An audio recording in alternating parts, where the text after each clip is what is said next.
In the parking garage, silence descended like a shroud. Michael Reed's trained eyes caught the flicker of a red laser dot dancing across a concrete pillar. A muffled thump followed gunfire with a silencer. Without hesitation, he lunged forward, one hand clamping over Olivia Warren's red-painted lips, dragging her behind a concrete column. "Don't talk," his breath warm against her ear as his eyes scanned the shadows. A bullet shattered the glass inches away, fragments cascading like deadly ice. Across the garage, a shadow paused, holding what Michael instantly recognized as a parabolic microphone. Olivia's pulse hammered beneath his palm, her voice trapped by his warning grip. That single command, "don't talk," carried the weight of unspoken terror and urgent warning that would save her life. Michael Reed knew the weight of silence. At 36, he'd learned it in desert outposts where the wrong word could trigger an ambush or reveal a position to waiting enemies. He'd perfected the art of stillness when his life depended on becoming invisible to hostile eyes. And now he taught it to his 7-year-old daughter, Sophie, in their cramped apartment above the bodega on 8th Street. Every morning at 5:45, he'd kiss her sleeping forehead before heading to Greystone Tower, where he pushed mops across marble floors that cost more than his yearly salary. His calloused hands, once steady on military intelligence equipment, now gripped industrial cleaning supplies. But those same hands could still assemble a radio from spare parts or spot surveillance equipment from 50 feet away. Sophie was his universe. Her mother had vanished when she was 2, leaving nothing but a hastily scrawled note about not being ready for motherhood. Michael had rebuilt their life piece by piece, teaching Sophie to tie her shoes with military precision, but also to paint sunflowers with wild abandon. Their refrigerator door served as her art gallery, covered in crayon drawings of the two of them holding hands beneath rainbow skies. She'd inherited his dark hair and serious eyes, but when she smiled, which was often, the whole room seemed to brighten. At Riverside Elementary, her teachers praised her kindness, though they worried about the patches on her backpack and the fact that she packed her own lunch every day. Michael worked overtime to provide, but a single father's maintenance salary only stretched so far. 20 floors above Michael's supply closet, Olivia Warren commanded an empire. At 34, she ruled Greystone Industries with the ruthless efficiency her father Richard had instilled in her since childhood. Her platinum blonde hair was always pulled into a severe chignon, her navy blue dresses tailored to perfection, her heels clicking authority across boardroom floors. Beauty was her armor, intelligence, her weapon. She'd graduated summa cum laude from Harvard Business School, taken over 3 failing subsidiaries, and turned them into profit machines within 18 months. The business press called her the Ice Queen, and she wore the title like a crown. But crowns were heavy. Every morning, Olivia stared at her reflection in her penthouse bathroom mirror, seeing her mother's eyes looking back, the mother who died when Olivia was 12, leaving her alone with a father who showed love through stock options and performance reviews. Richard Warren had built his daughter into a fortress, teaching her that vulnerability was weakness, that trust was a luxury she couldn't afford. She'd had lovers' brief affairs with men who wanted her money or her body or her influence, but never her heart. That organ, she'd learned, was better kept locked away. The contrast between their worlds couldn't have been starker. While Michael heated leftover spaghetti on a hot plate for Sophie's dinner, Olivia attended $500 per plate charity galas. While he read Sophie's secondhand library books about brave princesses, Olivia signed contracts worth millions without blinking. While he worried about making rent, she worried about hostile takeovers. They existed in the same building, but different universes connected only by the elevator cables that carried her past his floor every day. Neither knew the other existed beyond a peripheral awareness. She was the woman in Navy who never made eye contact. He was the maintenance worker who kept the building running while the powerful slept. The rhythm of their separate lives might have continued indefinitely. 2 parallel lines never meant to intersect, but Greystone Industries harbored secrets darker than its tinted windows, and one man had grown tired of waiting in the shadows. The quarterly board meeting had stretched past 11 that night, October rain lashing against the conference room windows. Olivia gathered her files, dismissing her assistant with a wave. Her bodyguard Marcus waited by the elevator, a former Navy SEAL who'd protected her for 3 years without incident. They descended to the parking garage in silence, her mind already on tomorrow's merger proposal. The garage lights flickered. Maintenance had been reporting electrical issues for weeks, but she'd been too busy to approve the repair budget. Marcus walked ahead, scanning the shadows between the concrete pillars. Olivia's Louboutins echoed in the vast space, her navy dress a dark silhouette in the gray expanse. She was reaching for her phone when Marcus suddenly stiffened his hand, moving to his concealed weapon. A whisper of movement barely visible. Then the soft pneumatic hiss of a silenced gunshot, and Marcus crumpled, clutching his shoulder. As he fell, something tumbled from his jacket, a USB drive that skittered across the concrete, stopping near a drainage grate. The label caught the fluorescent light, internal audit Q3. That's when Michael appeared, moving with the fluid grace of a predator. He'd been checking the garage's ventilation system, a routine task that had saved Olivia's life. His trained eyes swept the garage with methodical precision. Two more shadows shifted near the exit ramp. His fingers found Olivia's wrist, tapping 3 times military code for "stay down." She trembled against the concrete, her designer dress collecting oil stains, but she understood the primal message: obey or die. Michael slipped toward Marcus's prone form, checking for a pulse while palming the USB drive. The bodyguard was breathing, but unconscious, blood spreading beneath his shoulder. Michael produced a Ziploc bag from his maintenance cart. He always carried them for chemical spills, and sealed the USB inside. His mind raced through protocols from a different life, when securing intelligence meant the difference between coming home or coming home in a box. The shooters were professionals. They'd wait for their target to move to panic. But Michael had learned patience in places where sandstorms could last for days. He pulled out his phone not to call 911. The shooters would monitor emergency frequencies, but to activate a program he'd written years ago, one that cloned data while leaving the original untouched. The USB's contents flooded his screen: spreadsheets, emails, video files. Names jumped out: board members, city officials, offshore accounts. At the center of it all, one name appeared repeatedly: Bennett Hayes, Greystone Industries Chief Operations Officer. Michael had seen him once, a gaunt figure in a charcoal suit who'd complained about water spots on his office window. The man's appearance had unsettled Michael even then. Pale skin stretched over sharp cheekbones, blonde hair slicked back with expensive pomade, gray eyes that seemed to catalog everyone's weaknesses. The shooters were moving now, coordinating through earpieces. Michael recognized the pattern: military contractors, probably ex-special forces turned mercenary. They'd chosen their positions, well covering all exits, but they'd made one mistake. They'd assumed their targets would run. Michael had different plans. He pulled Olivia deeper into the mechanical room behind the parking level, where massive pipes and electrical panels created a maze of hiding spots. Her breathing was rapid, panicked. He pressed his finger to her lips again, feeling her lipstick smear against his skin. She nodded, understanding that even a whisper could betray them through the concrete acoustics. The next 2 hours became a deadly game of cat and mouse. Michael used his knowledge of the building's infrastructure to create distractions, triggering car alarms through the electrical system, reversing ventilation fans to create noise and confusion.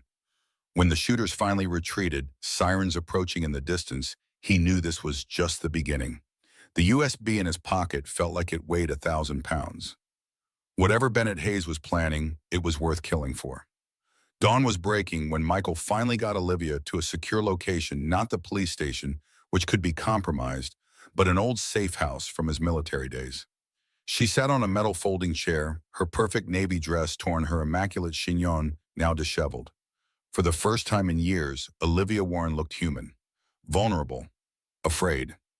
Michael connected the USB to a secure laptop, one disconnected from any network. The files revealed a staggering conspiracy. Bennett Hayes had been systematically embezzling funds, bribing officials, and setting up shell companies to funnel money offshore. But the most disturbing discovery was a series of medical reports on Richard Warren showing elevated levels of arsenic in his bloodstream, not enough to kill, but enough to mimic symptoms of cognitive decline. Olivia's hands trembled as she scrolled through the evidence. "I've been watching my father deteriorate for months. The doctor said early onset dementia, but it was poison all along." Bennett Hayes stood at his office window, watching the sun rise over the city. His diamond watch caught the light, an $18,000 reminder of how far he'd climbed from the foster homes of his youth. At 40, he'd orchestrated hostile takeovers that had destroyed entire companies, crushed competitors with the dispassion of someone stepping on insects. His reflection in the glass showed what he'd cultivated: a predator in a $10,000 suit. his pale features arranged in an expression of permanent calculation. The call came at 7:15. His mercenaries had failed. The USB was missing, and Marcus the bodyguard was in intensive care, unable to speak. Bennett's fingers tightened on his phone until his knuckles went white. 20 years of planning, 2 decades of positioning himself as Richard Warren's most trusted advisor, and now some maintenance worker threatened everything. The USB contained enough evidence to destroy him, but more importantly, it revealed the final phase of his plan, forcing Richard Warren to sign over control of the company through a combination of blackmail and fabricated evidence of insider trading. Richard was weak sentimental since his wife's death, easy to manipulate through his devotion to his daughter. Bennett had counted on that weakness, had nurtured it, feeding Richard's paranoia about competitors while positioning himself as the only one who could protect Olivia's inheritance. But now the maintenance man had the evidence, and worse, he had Olivia. Bennett activated his network: dirty cops, private investigators, cyber specialists who could track anyone through their digital footprint. Michael Reed would surface eventually. He had a daughter, according to his file, 7 years old, Sophie. Bennett smiled, a cold expression that never reached his eyes. Everyone had pressure points. Michael paced the safe house, his military training kicking in. First, secure the principal, Olivia, then secure the intelligence, the USB. Finally, develop an exit strategy. But this wasn't a war zone. This was home, and Sophie was still out there. Olivia sat with the laptop, her face ashen. These quarterly vitamin injections. My father's personal physician has been poisoning him for months. Dr. Lawson? Bennett's college roommate. Michael's jaw tightened. I've done 5 years in places where I couldn't trust anyone. Places where the wrong word could get you killed. Places where I had to spot a lie before the liar finished speaking. I spent that time watching for people like Bennett Hayes, men who wear expensive suits but have the eyes of killers. Olivia bristled, her armor briefly reassembling. You're a janitor. What could you possibly know about men like Bennett Hayes? I know he's willing to kill for whatever he wants. I know he's been planning this for years, and I know he won't stop until he gets what he came for. I'm not just a janitor, Ms. Warren. Before this, I was intelligence, special operations, the kind they don't put on recruitment posters. Her expression shifted, reassessing him. You're not what you seem. Neither are you. I've watched you walk through that lobby for 2 years. Ice Queen, they call you. But I saw your face when you found out your father was being poisoned. That wasn't ice. That was fire. Their eyes locked across the room, an unexpected moment of recognition between two people from different worlds. The moment shattered when Michael's phone buzzed. His contact at the school, Sophie, was safe for now. But Michael knew it wouldn't last. Bennett would find her, use her to get to him. We need to move. Now. They'll be tracking us. Olivia struggled to her feet, wincing as her designer heels pinched feet not used to running for their lives. I need different clothes. And shoes. I can't function like this. Michael tossed her a backpack containing jeans, a sweatshirt, and sneakers, emergency supplies he kept at the safe house. He turned away while she changed studying maps on his phone. They'd need transportation untraceable. Money. Weapons. Olivia emerged from the bathroom looking like a different person. The CEO armor stripped away, replaced by civilian clothing that hung loose on her slender frame. Without makeup, with her hair pulled back in a simple ponytail, she looked younger, more human. Michael Reed never thought he'd need to use his training again, not after leaving the service. He'd sought normalcy, predictability, the opposite of his military life. Maintenance work provided that. Regular hours, no one shooting at him, time to raise Sophie properly. But the skills remained dormant but not forgotten. The hypervigilance, the tactical awareness, the ability to become invisible in plain sight. The first attempt came at Sophie's school. Michael spotted the surveillance van immediately, wrong plates for the neighborhood, antenna configuration that screamed intelligence gathering. He'd been picking Sophie up personally since the garage incident had taught her new games about seeing who could spot the most details on their walks home. She thought it was fun not knowing her father was teaching her counter-surveillance techniques used by embassy personnel in hostile territories. He hustled Sophie into their apartment, packed a small bag with her favorite stuffed rabbit and some clothes. Sweetheart, remember our special game, the one where we pretend to be spies? We're going to play it for real now. You're going to stay with Uncle Danny for a while. Sophie's eyes widened with excitement rather than fear. She'd met Uncle Danny, Daniel Carter Michaels, former unit commander, who now worked for the FBI's Organized Crime Division several times before. Uncle Danny has a dog. Yes, he does. And you're going to take very good care of both of them while I'm away. But remember our most important rule. Don't talk about the game to anyone but you and Uncle Danny. Sophie nodded solemnly, understanding in her 7-year-old way that this was serious. Michael called Daniel from a burner phone. Need extraction for the package. High priority. Daniel understood immediately. The old safe house. 1 hour. The exchange happened in a crowded shopping mall food court. Sophie, thinking it all a game, happily went with Daniel clutching her stuffed rabbit. Michael watched them disappear into the crowd, his heart constricting. The hardest part of his job had always been walking away from those he loved, never knowing if he'd see them again. The second attempt was more sophisticated. Mercenaries posing as utility workers approached Michael and Olivia's safe house. Michael watched from the cafe across the street, having installed cameras weeks ago as part of his standard security protocols. They never found the safe house empty. Michael had been one step ahead, already relocating Olivia to a motel outside the city. Olivia discovered what it meant to be hunted. Stripped of her corporate armor, her penthouse fortress, she found herself dependent on a man she would have passed in the hallway without acknowledgement just days before. Michael had placed her in a modest motel outside the city, paid cash, registered under a false name. She sat on the polyester bedspread, her platinum hair hidden under a baseball cap he'd bought at a gas station, and tried to process how completely her life had imploded. The evidence on the USB was damning but complex. Shell companies layered upon shell companies, bribes disguised as consulting fees, a web of corruption that implicated half the board of directors. But at its center was something worse, evidence that Bennett Hayes had been systematically poisoning Richard Warren microdoses of arsenic that mimicked the symptoms of age-related cognitive decline. The quarterly vitamin shots Richard received from his private physician Bennett's college roommate were actually destroying his mind from within.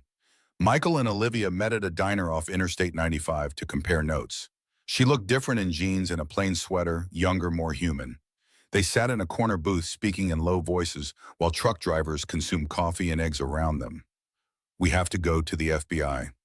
Michael's hands wrapped around a mug of black coffee, his eyes constantly scanning the diner for threats. Olivia shook her head, her voice bitter with experience. You don't understand. Bennett has connections everywhere. Judges, prosecutors, federal agents. The moment we surface, we're dead. Then we release it to the press with wet proof that it's real. Bennett will spin it as corporate sabotage, a deep fake, a competitor's attack. He owns 3 media conglomerates through shell companies. His reach is extensive. Michael studied her face, seeing past the beauty to the intelligence beneath. You're protecting your father. Her composure cracked just slightly. He's all I have left. Yes, he's cold. Yes, he pushed me. But he's still my father. And according to these files, he's been slowly murdered for 2 years. Then we save him by exposing the truth. Olivia's laugh held no humor. The truth will destroy him too. Some of these deals before Bennett's influence. My father wasn't innocent. Greystone Industries was built on stepped on backs and broken promises. The investigation will ruin everything my family built. Michael leaned back, processing. In his world, things were simpler. Protect Sophie, eliminate threats, survive. But Olivia lived in a universe of complicated loyalties where love and betrayal were separated by interpretation rather than action. My daughter drew a picture yesterday. Michael's voice softened, a rare crack in his professional demeanor. It was our family, but she added a third person, a woman with yellow hair. She said our family looked lonely with just 2 people. Olivia's eyes glistened. I haven't been part of a real family since I was 12. Then maybe it's time to choose. Your father's empire built on corruption or a chance at something real, even if it means starting over. Their argument erupted, then sharp words flying across the Formica table. She accused him of not understanding the complexities of corporate survival, the thousands of employees who'd lose their jobs if Greystone Industries collapsed. He shot back that she was enabling the very system that had created monsters like Bennett, that her silence made her complicit. They were both right, both wrong, both terrified of the precipice they stood upon. Finally, Olivia broke. Really broke.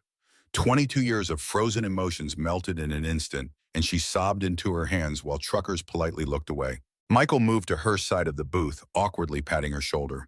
This warrior who could disarm a bomb but didn't know how to comfort a crying woman. She leaned into him, and for a moment, two strangers became something else. Two people trying to survive, something neither had asked for. The decision to run came when Bennett's men found the motel. Michael had been watching the parking lot through the scope of a rifle he'd acquired from an old contact when the black SUVs arrived. He grabbed Olivia in the go-bag he'd prepared, escaping through the bathroom window while flashbang grenades shattered the front door.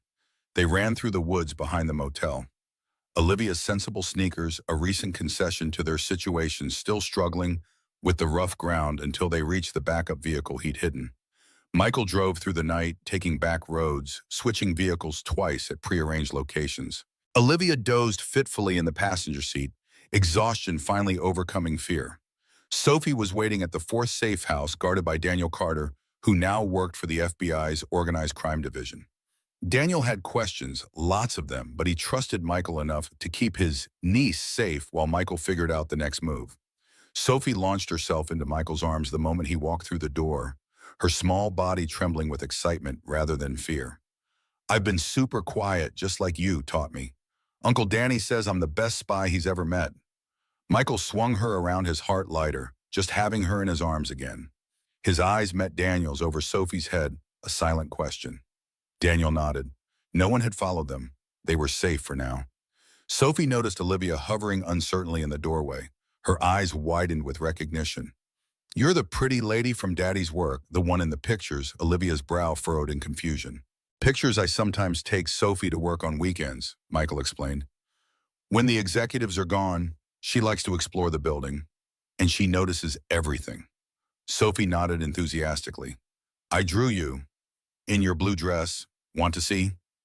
Before Olivia could respond, Sophie was dragging her by the hand to the kitchen table where crayons and paper were scattered.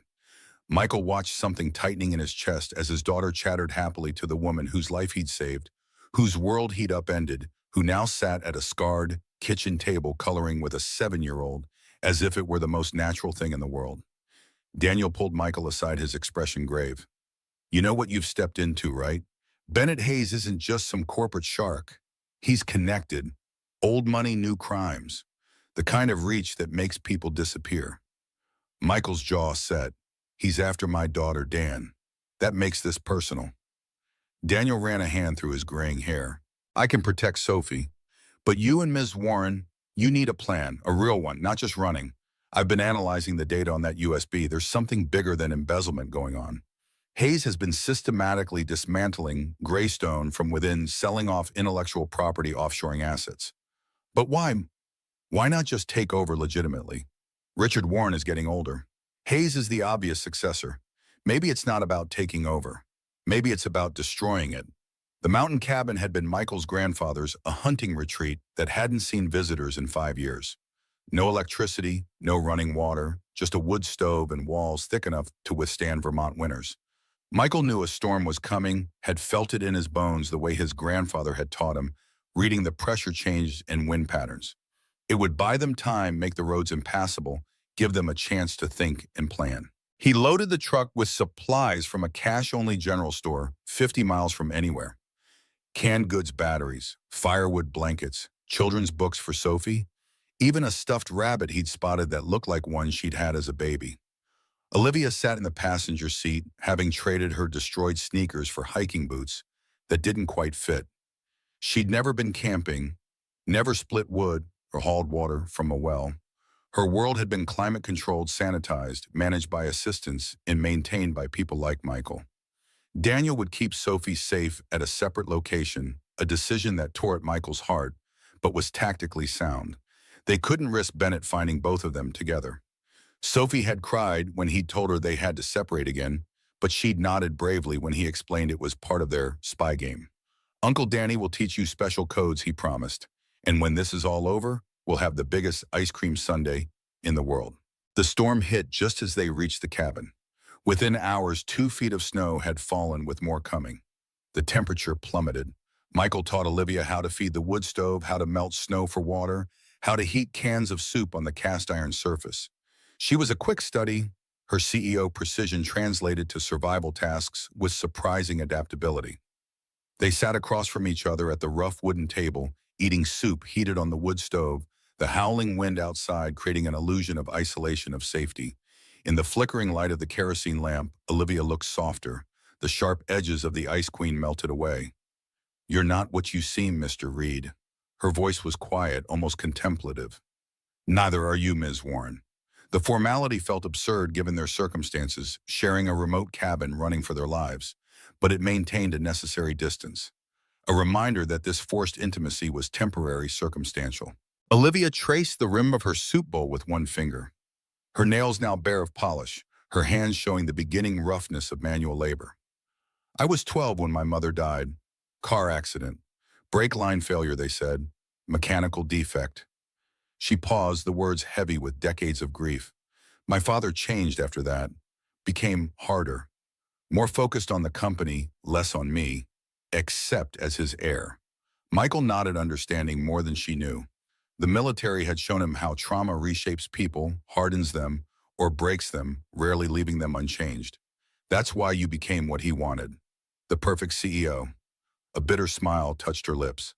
"I excelled at everything he valued. Harvard MBA, strategic acquisitions, profit margins. I became exactly what Greystone Industries needed, what he needed, and what did Olivia need?" The question hung between them unanswered because she'd never allowed herself to ask it. Her entire identity had been built around being Richard Warren's daughter, Greystone's heir. Remove those pillars, and who remained the second night the temperature dropped to -10. The wood stove struggled to heat the drafty cabin. Michael gave his jacket to Olivia, his blanket as well, and sat up tending the fire in just a flannel shirt. Olivia watched him through half-closed eyes, this man who'd gone from stranger to protector in 72 hours. His hands were gentle when he added logs to the fire, but she'd seen those same hands disable two mercenaries in the motel parking lot. The contradiction fascinated her. "You're freezing," she whispered when the fire had died down to embers. "I'm fine. Don't be a martyr." She opened her blanket, an invitation and a challenge. He hesitated, then slid in beside her, their bodies sharing warmth while the storm raged outside. They didn't speak, didn't need to. The intimacy was more profound than any she'd experienced in her penthouse with men who'd whispered empty promises. This was survival trust, something elemental and honest. On the third day, trapped in the cabin, while the storm continued, Olivia discovered a hidden partition in the USB's file structure. Her laptop, running on battery power they couldn't spare, revealed documents that made her blood run cold. Not only was Bennett poisoning her father, but he'd orchestrated her mother's car accident 22 years ago. The brake line failure that had sent Margaret Warren's Mercedes off a cliff hadn't been mechanical failure, but murder designed to break Richard's spirit and make him pliable. Olivia stared at the screen, her world reshaping itself around this revelation. Her mother's death had defined everything, her father's coldness, her own emotional armor, the way she'd learned to survive without love. And it had all been orchestrated by a man who'd attended the funeral, who'd comforted her father, who'd slowly wormed his way into their lives like a parasite. "I'm going to kill him." Her voice was quiet, devoid of emotion. Michael took the laptop from her hands, his expression serious. "No, you're going to destroy him with the truth. Death would be mercy, prison, public humiliation, losing everything that's justice. My father might be involved." Even as she denied it, doubt crept in. Had Richard known? Had he traded his wife's life for power? The thought made her physically ill. She grabbed Michael's phone before he could stop her, typing a message to her father's private number. "Dad, I'm safe. Bennett is trying to kill me. Please help. I have evidence of Mom's murder." Michael lunged for the phone, but it was too late. The message was sent. "You just signed our death warrants. He's my father." She insisted, a final, desperate attempt to cling to the one constant in her life. And Bennett doesn't control everything around him. As if to prove his point, Michael's surveillance app triggered an alert. Vehicles approaching from 3 directions, still miles away but closing fast. The storm had broken enough for them to navigate the mountain roads. They had minutes, not hours. Richard Warren received his daughter's message in his library, bourbon trembling in his hand. Beside him, his assistant of 15 years, a man Bennett had placed there, read it over his shoulder. Within seconds, Bennett knew exactly where they were. The attack came at dawn. Michael had moved them to a defensive position in the cabin's root cellar, but he knew they couldn't hold for long. 6 mercenaries, military-grade weapons, tactical coordination. He had a hunting rifle, a pistol, and a civilian to protect. The first wave came from the front. Flashbangs and smoke grenades preceded armored figures. Michael had anticipated this, had rigged the entrance with improvised explosives made from cleaning supplies and camping fuel. The explosion bought them seconds, not minutes. "Don't talk," he commanded Olivia, knowing the mercenaries would be using acoustic equipment to locate them. She pressed against the earthen wall, her breath coming in short gasps. In that moment, she wasn't a CEO or an heiress. She was just a woman fighting for her life. The second wave came through the windows. Michael engaged them with controlled bursts, his military training keeping him calm while his world exploded around him. A mercenary broke through. Michael was out of ammunition. They grappled, crashed into the wall. The man's superior armor and youth overwhelming Michael's experience. The mercenary raised his weapon for the killing shot. Olivia hit him with the cast iron pan from the stove, a savage blow that dropped him instantly. She stood over the unconscious man, breathing hard, blood splattered on her white sweater. Michael had never seen anything more beautiful than Olivia Warren choosing violence to protect them. "We can't win here." Michael gasped, his ribs aching from the fight. "But I know where we can." They fled through a tunnel Michael's grandfather had dug beneath the cabin, an old bootlegger's escape route from Prohibition days. It led to a hidden garage where an ancient pickup truck sat waiting, preserved under tarps. The mercenaries would expect them to flee on foot, would be searching the woods. The truck coughed to life, Michael's mechanical skills proving their worth yet again. They drove in silence, the gravity of their situation settling around them. Olivia's text to her father had confirmed what Michael suspected. Bennett's reach extended to Richard's inner circle. No one could be trusted. The realization carved something hollow inside Olivia, the last pillar of her identity crumbling. If not Richard Warren's daughter, the Greystone heiress, then who was she? Miles passed beneath their tires, the Vermont landscape a blur of white and green. Olivia finally broke the silence. "My father received my message, and now Bennett knows where we are. If my father isn't involved, Bennett must have someone monitoring his communications. Or your father told him directly." Michael's voice was gentle, but the words cut deep. Olivia stared out the window, her reflection ghost-like against the passing trees. "My entire life has been a lie. Everything I've worked for, everything I've sacrificed, it was all built on my mother's murder." Michael glanced at her, seeing the devastation written across her features. "Not everything. You built something of yourself, too. Something Bennett can't take away." A bitter laugh escaped her. "What's left of me, if you strip away Greystone, I'm nothing without it. I've seen nothing." Michael's voice hardened. "I've been nothing." "That's not what you are." The warehouse sat on the industrial edge of the city, a building Michael had rigged with cameras during his time preparing safe houses. Every corner, every angle were all feeding to a server that backed up to the cloud. If they were going to dot, it would be documented, evidence that even Bennett couldn't erase. They arrived just ahead of their pursuers, Sophie hidden with Daniel at a secure location. It was just Michael and Olivia now making their final stand. She'd refused to leave him, refused to run while he fought alone. They'd argued briefly and intensely before she'd simply picked up a weapon and said, "Together or not at all." The warehouse echoed with their footsteps as they took positions. Michael had chosen this battlefield carefully. Multiple levels scattered cover emergency exits he'd mapped, but the mercenaries wouldn't know. Most importantly, the cameras that would capture everything. Bennett arrived with the second wave. Unable to resist being present for the final act, he entered the warehouse in his charcoal suit, diamond watch glinting in the industrial lighting, looking incongruous among the rust and debris. His pale face showed satisfaction as his men surrounded Michael and Olivia's position. "The USB." He called out, his voice echoing. "Give it to me, and I'll make it quick. The girl doesn't have to suffer." Michael emerged from cover, hands visible but not raised. "You mean the USB that details how you murdered Margaret Warren, how you've been poisoning Richard, how you've stolen $40 million through shell companies?" Bennett's composure cracked slightly, a twitch at the corner of his mouth. "No one will believe a maintenance man in a disgraced CEO. They'll believe video evidence." Olivia stepped out beside Michael. Every word you're saying is being recorded, transmitted, backed up where your hackers can't reach. Bennett laughed a sound like breaking glass. You think I care about recordings? I own judges, prosecutors, entire media networks. The truth is, whatever I say it is, not anymore. Michael held up his phone showing a live stream. 12,000 viewers and climbing. Amazing what goes viral these days. That's when Bennett lost control. He pulled a gun, chrome-plated decorative, the weapon of a man who paid others to kill. Then you'll die knowing you accomplished nothing. The gunfight erupted in chaos, mercenaries firing. Michael and Olivia diving for cover. Concrete chips flying like shrapnel. Michael had given Olivia a crash course in tactical movement, but she was still a civilian, still vulnerable.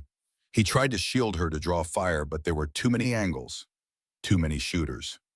A mercenary flanked them. Michael's weapon clicked empty. The man smiled, raising his rifle. Olivia grabbed a fire extinguisher, spraying foam in his face before swinging it like a club.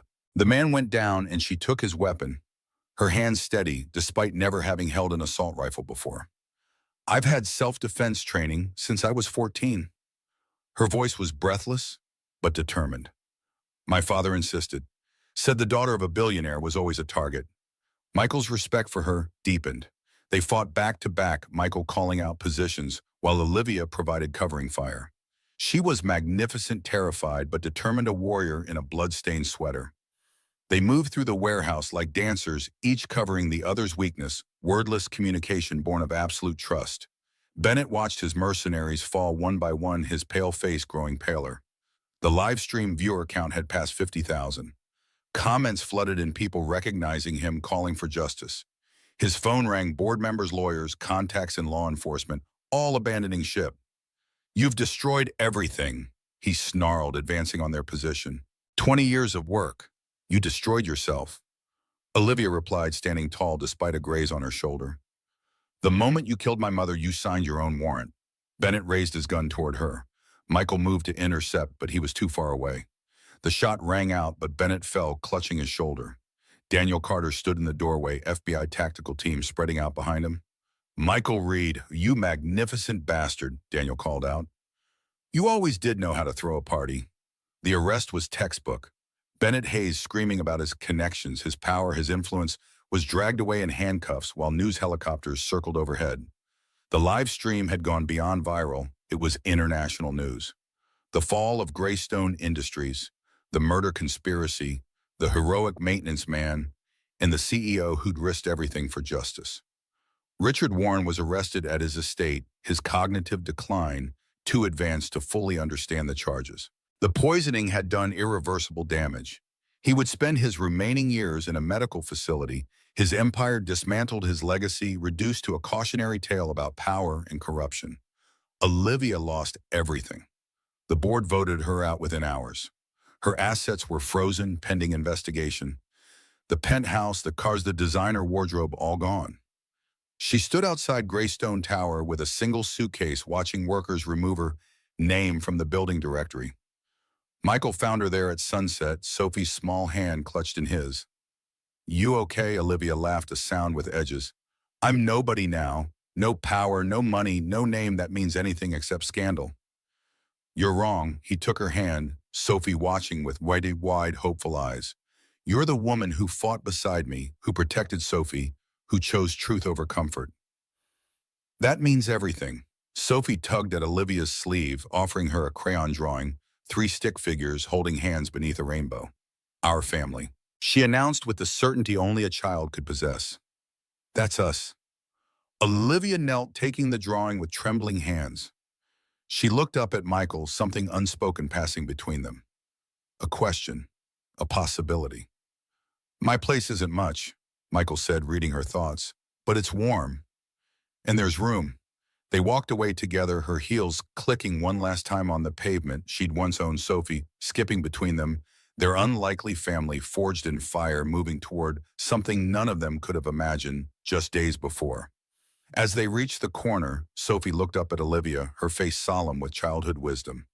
Daddy says sometimes we have to lose everything to find what really matters.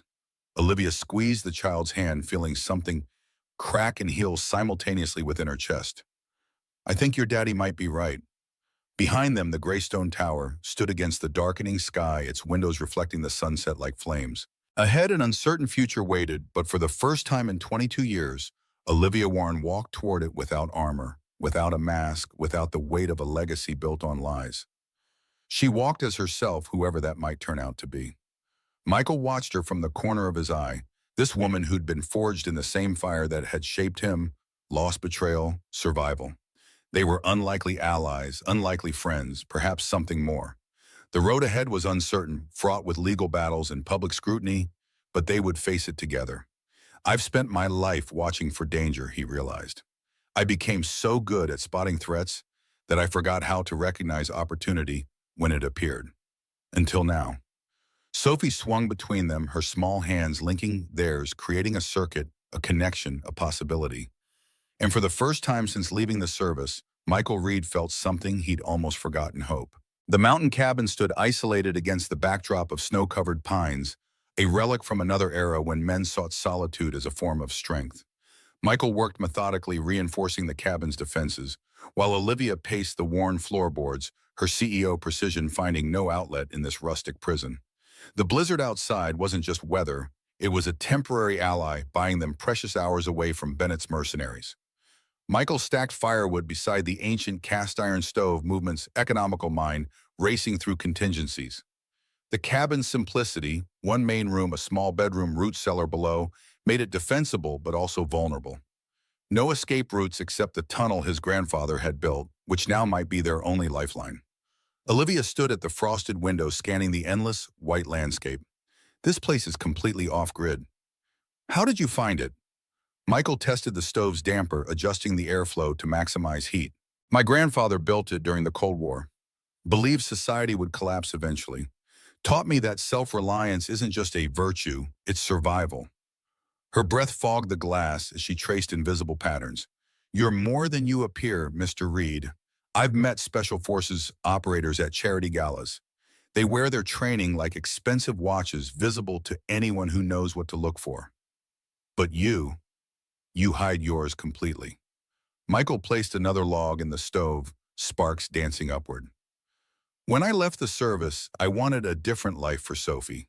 Normal, predictable. Being invisible became a habit, not a tactic. Night descended rapidly, the temperature plummeting with the sun. The cabin's interior glowed amber from kerosene lamps, shadows dancing across rough-hewn walls. Olivia huddled near the stove, her body still adjusting to the brutal cold after years of climate-controlled environments. The radio crackled with static before Daniel's voice broke through. Michael adjusted the frequency, Sophie's excited chatter bringing the first real smile to his face in days. She described the fort she'd built with Uncle Danny's couch cushions, the secret codes they were inventing, all of it a game that shielded her from the deadly reality. When the transmission ended, silence settled heavy between them. Olivia watched Michael's face, the momentary softness hardening back into vigilance. You're a good father. You've protected her from the truth without lying to her. That's rare. Michael checked the rifle he'd positioned near the door, muscle memory, guiding his hands through the maintenance routine. My father disappeared when I was 8, just walked out one day. My mother told me he was on a special mission. I spent years believing he'd return a hero. He thumbed the firing pin, eyes distant. The mission was a waitress in Tucson. Sometimes the kinder lie is worse than the brutal truth. Olivia absorbed this, another piece of the puzzle that was Michael Reed.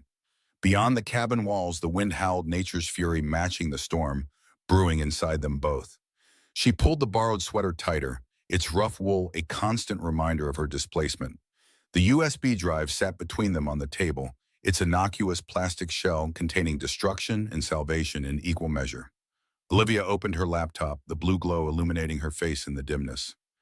Batteries at 30%. If we're going to find anything else, it needs to be now. Michael nodded, moving beside her as she navigated through encrypted folders.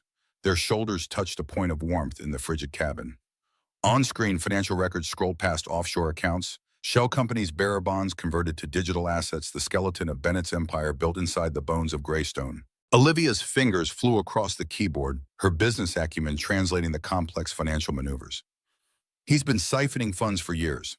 Small amounts from dozens of accounts routed through subsidiaries, then offshore. Classic embezzlement, but on a scale that's staggering. Michael studied the patterns military intelligence training, looking beyond the numbers. It's not just theft. This is preparation. He's building a war chest. A subfolder labeled Legacy required additional decryption. Olivia's brow furrowed as she attempted various passwords, corporate algorithms, dates significant to Greystone. Nothing worked. Her frustration mounted with each failure, fingers pressing keys with increasing force. Michael placed a hand over hers, stilling the frantic motion. What would Bennett consider his legacy? Not Greystone, not money. What drives someone to spend 20 years infiltrating a company just to destroy it? Olivia's eyes widened with sudden clarity. Revenge. She typed Margaret into the password field. The folder unlocked, revealing its devastating contents. Police reports, insurance claims, mechanical diagrams of brake systems, payments to a mechanic now deceased, and photographed surveillance images of Margaret Warren in the days before her death. Evidence meticulously gathered and preserved not as proof of innocence, but as a trophy. Olivia's hand trembled over the mousepad.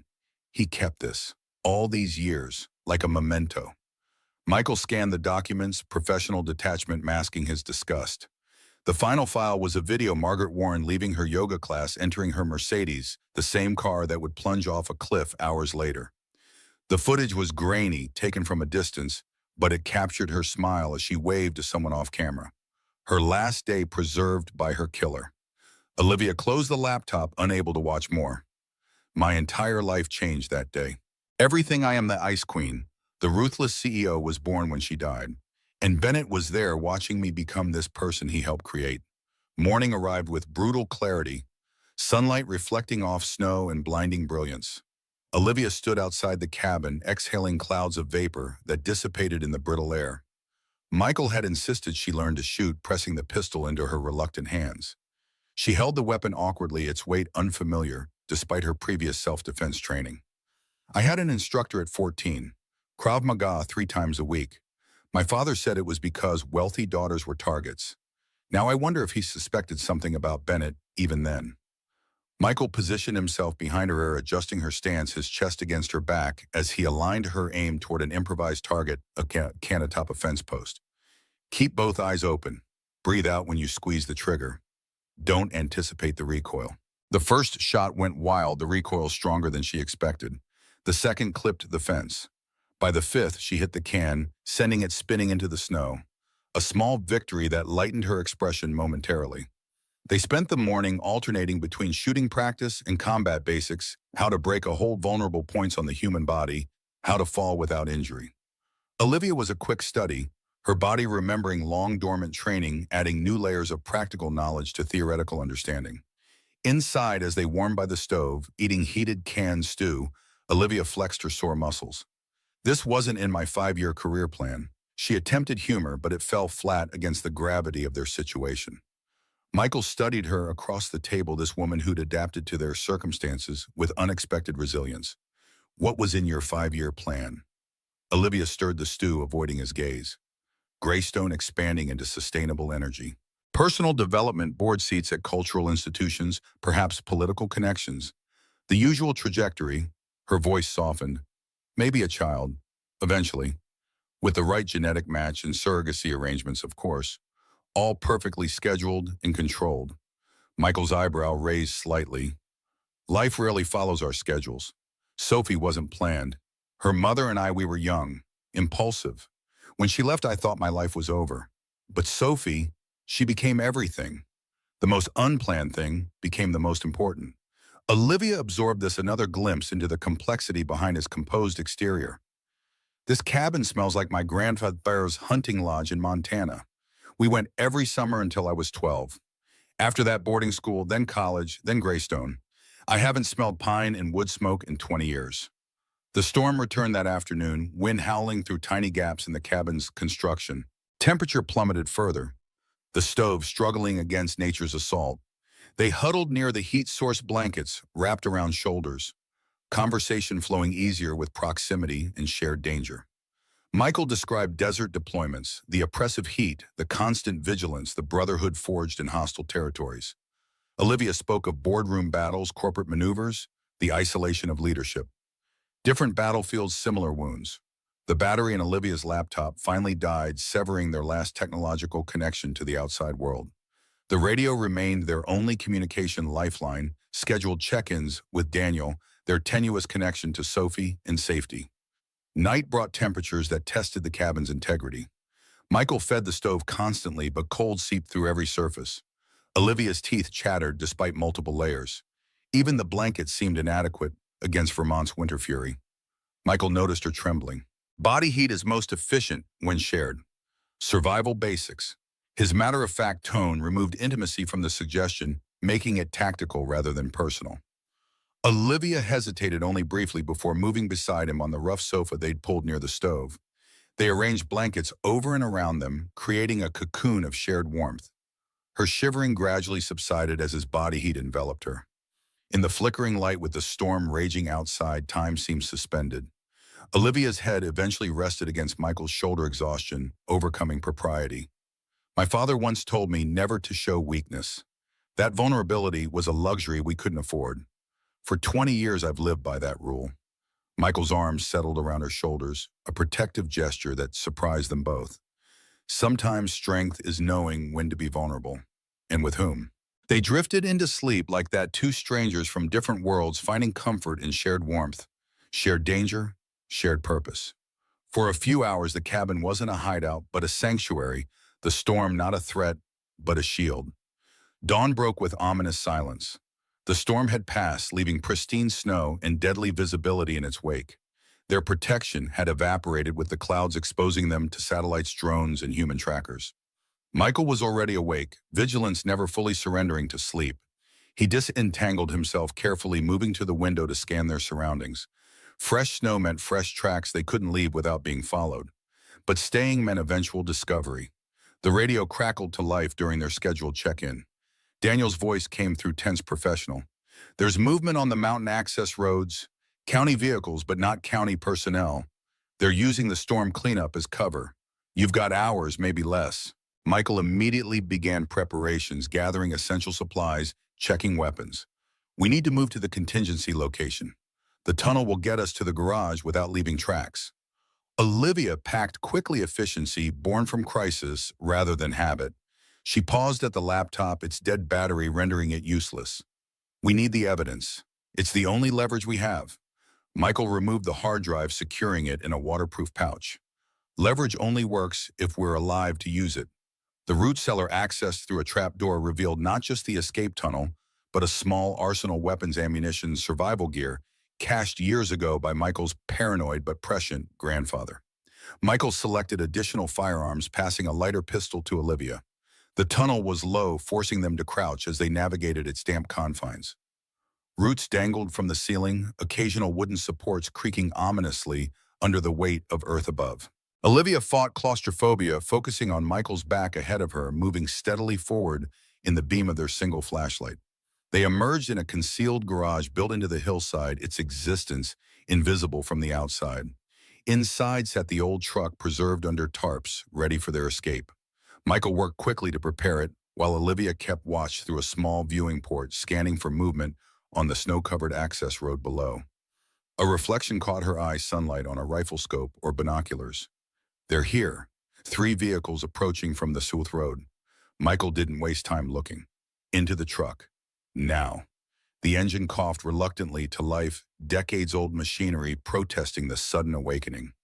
Michael navigated carefully out of the hidden garage, using a service path that followed a stream bed, minimizing their visibility from above. Gunfire erupted behind them. The mercenaries had found the cabin, were searching for occupants. The truck lurched over rough terrain, ancient suspension groaning under the stress. Olivia gripped the dashboard, every bump threatening to crack her teeth. They had perhaps a 5-minute head start before the mercenaries discovered the tunnel.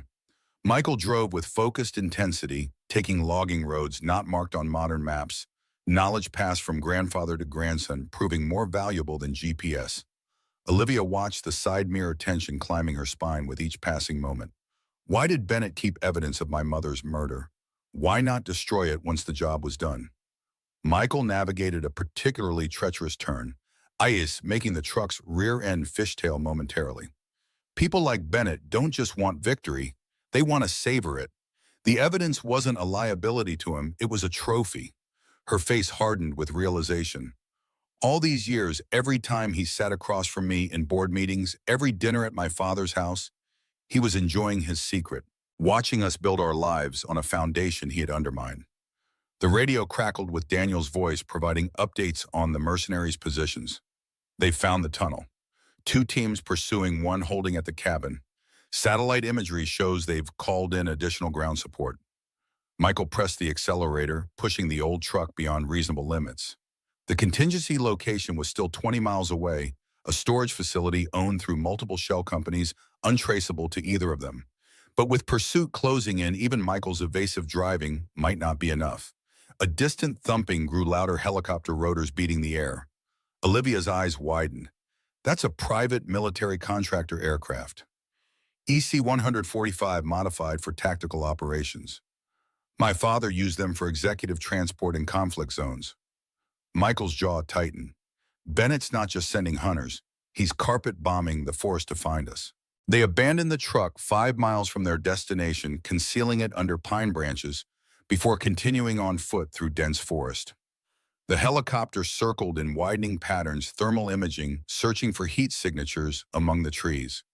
Olivia struggled to match Michael's pace city life, having never prepared her for wilderness evasion. Her breath came in painful gasps, legs burning with exertion. Michael doubled back periodically, ensuring she kept up, offering silent encouragement with his steady presence. They reached a frozen stream, its surface a treacherous mirror. Michael stepped onto the ice. Follow directly in my footsteps. The ice should hold, but if it cracks, we need to be close enough to help each other. Olivia hesitated, then placed her foot exactly where his had been. They proceeded slowly, each step a calculated risk. The helicopter's sound receded temporarily, searching another sector. Halfway across the ice, groaned beneath them, a spiderweb of cracks spreading from Olivia's boot. Michael's hands shot out, grasping her wrist, stabilizing her. Don't move. Distribute your weight. Slide your feet instead of stepping. Terror widened her eyes, primal fear overriding corporate composure. The ice shifted again, water seeping through cracks. One misstep would mean hypothermia within minutes, death shortly after.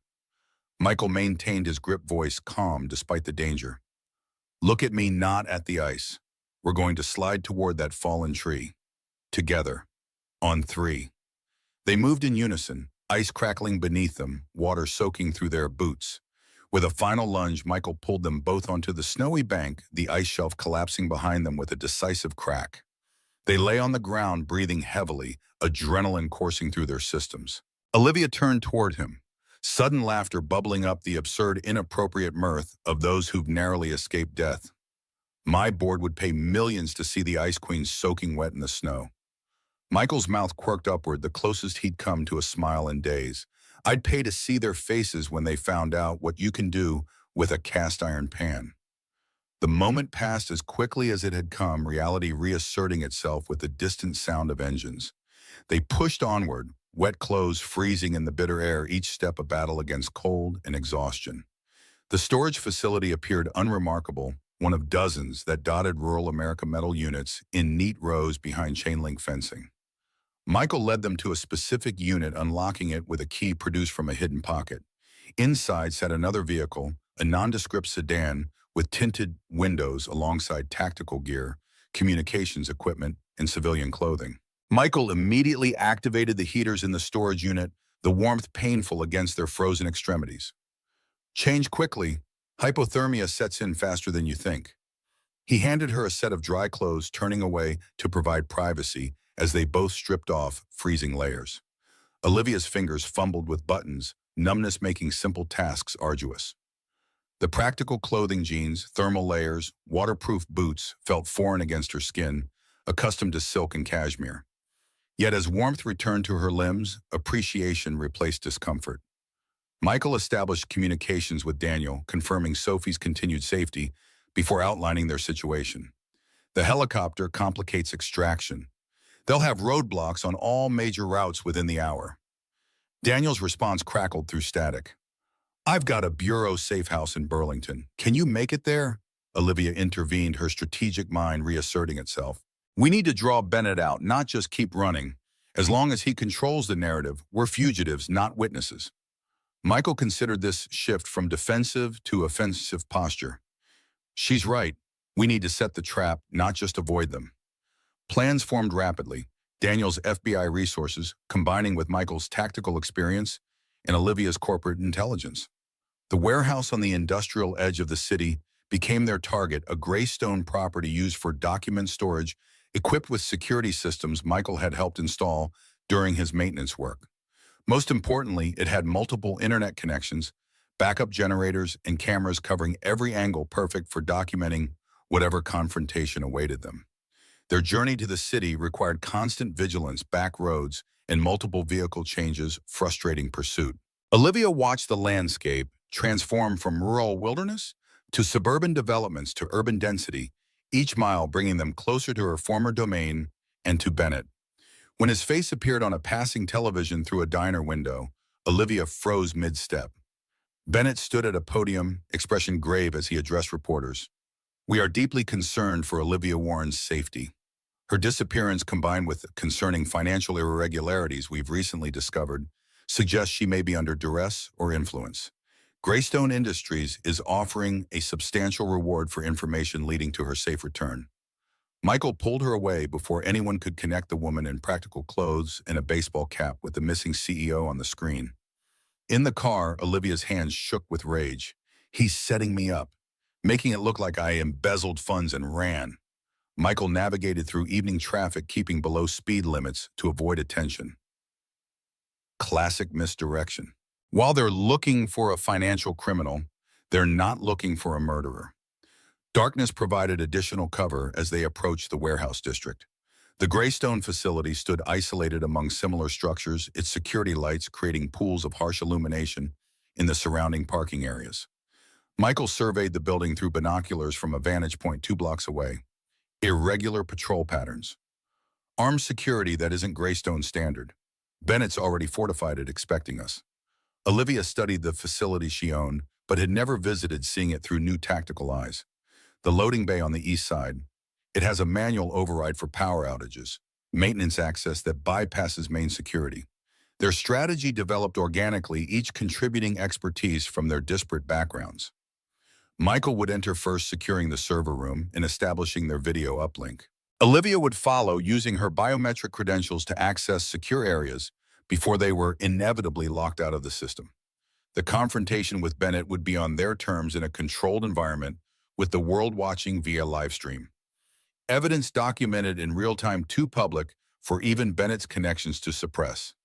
As night deepened, they prepared in a motel room paid for with cash, laying out equipment Daniel had provided through dead drops. Michael cleaned weapons with practiced efficiency, while Olivia recorded a video statement insurance against their potential failure. "If anything happens to us, this evidence goes to every major news outlet simultaneously." Her voice was steady, CEO authority, returning as she detailed Bennett's crimes, her father's poisoning, her mother's murder. 20 years of corporate malfeasance and personal vendetta compressed into 15 devastating minutes. Michael watched her transformation from hunted civilian back to commanding executive with quiet admiration. She finished the recording, pitting his gaze across the room. What if it's not enough? What if his connections are stronger than the truth? Michael secured the final weapon movements precise. "I've operated in countries where truth meant nothing against power, where evidence vanished and witnesses disappeared." His eyes locked with hers. "But I've never seen anyone fight harder for justice than you have these past days.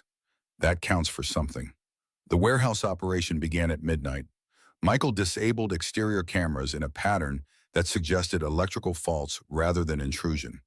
They entered through the maintenance access, Olivia's handprint still recognized by the auxiliary system. The interior stretched vast and shadowed shelves of documents reaching toward the high ceiling. Their footsteps echoed, despite efforts at silence, the emptiness amplifying every sound. Michael led them toward the server room, instinct and memory guiding him through the labyrinth of corporate archives. Olivia moved differently now, confident but cautious, applying the lessons of their days on the run. Her awareness had expanded beyond boardroom threats to physical vulnerabilities, eyes scanning for cover exits advantages. The server room yielded to her executive override banks of blinking lights, welcoming them with electronic indifference. Michael worked quickly establishing their broadcast capability, ensuring multiple redundant connections that couldn't be easily severed. Olivia accessed the main database, downloading additional evidence of Bennett's financial manipulations.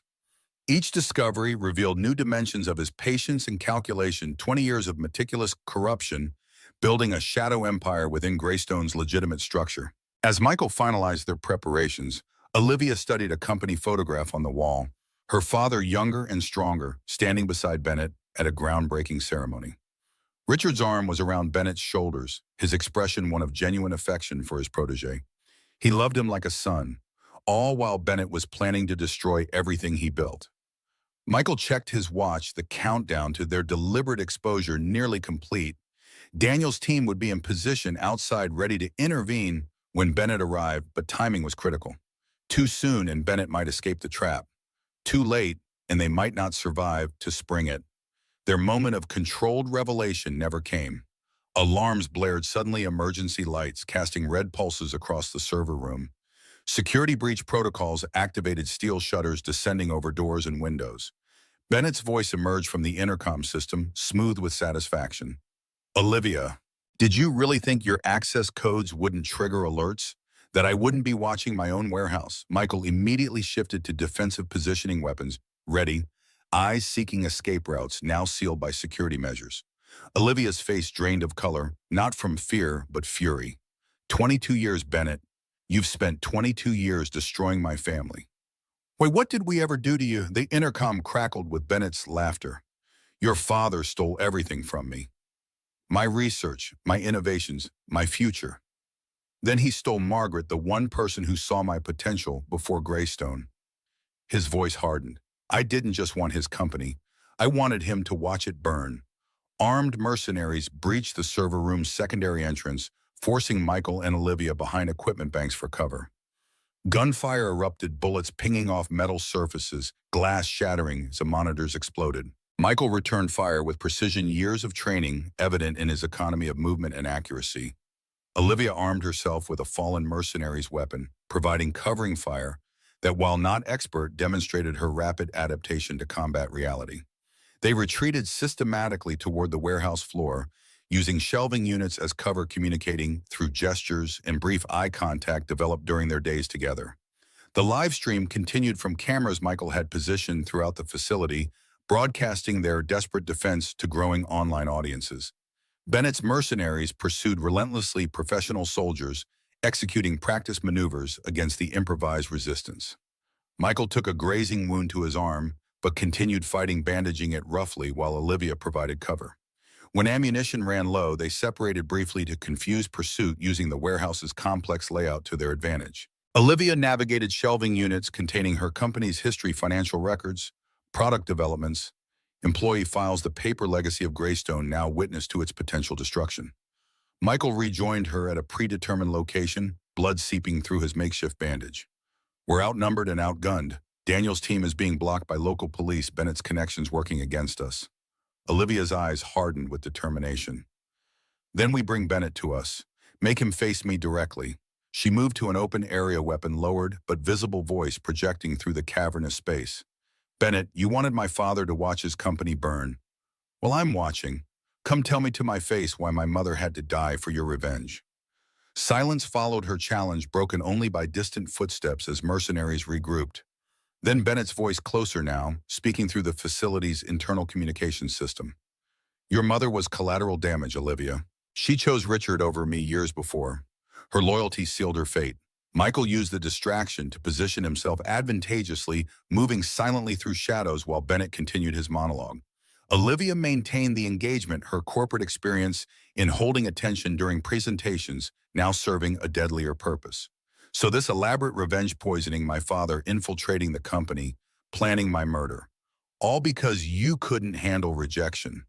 Her voice dripped with the same contempt she'd used to eviscerate unprepared executives. How disappointingly predictable. The taunt achieved its purpose. Bennett emerged onto the warehouse floor, flanked by two mercenaries, his pristine suit incongruous among tactical gear. His pale features twisted with rage, control finally slipping after decades of calculated patience. You're just like him, arrogant, entitled, blind to the contributions of those you consider beneath you. Bennett advanced toward her hand holding a chrome pistol that looked more decorative than functional. I built Greystone's modern infrastructure while your father took the credit. I developed the Asian market expansion he claimed as his vision. I was the architect of this company's success. Olivia maintained steady eye contact, keeping Bennett's attention fixed on her while Michael maneuvered unseen behind shelving units.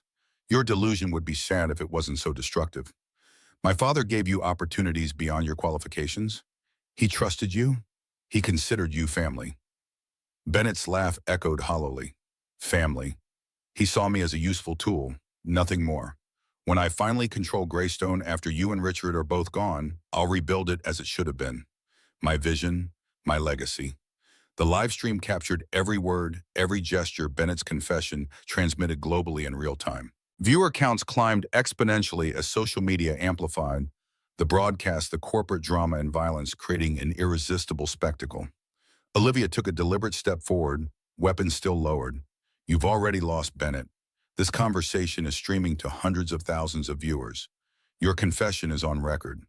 Greystone's stock is probably plummeting as we speak. Doubt flickered across Bennett's features. His gaze darted to a mercenary's communication device, confirming her claim as the man nodded reluctantly. Bennett's composure cracked further calculation, giving way to desperate rage. Then none of us leaves alive. He raised his weapon, aiming directly at Olivia's heart. If I can't have Greystone, no one will. The moment crystallized in terrible clarity, Bennett's finger tightening on the trigger, Olivia's defiant stance, Michael emerging from cover with weapon raised. 3 lives intersecting in a warehouse that held the paper history of the company they'd fought over, about to write its bloodiest chapter. The gunshot echoed through the cavernous space, but it wasn't Bennett who fired.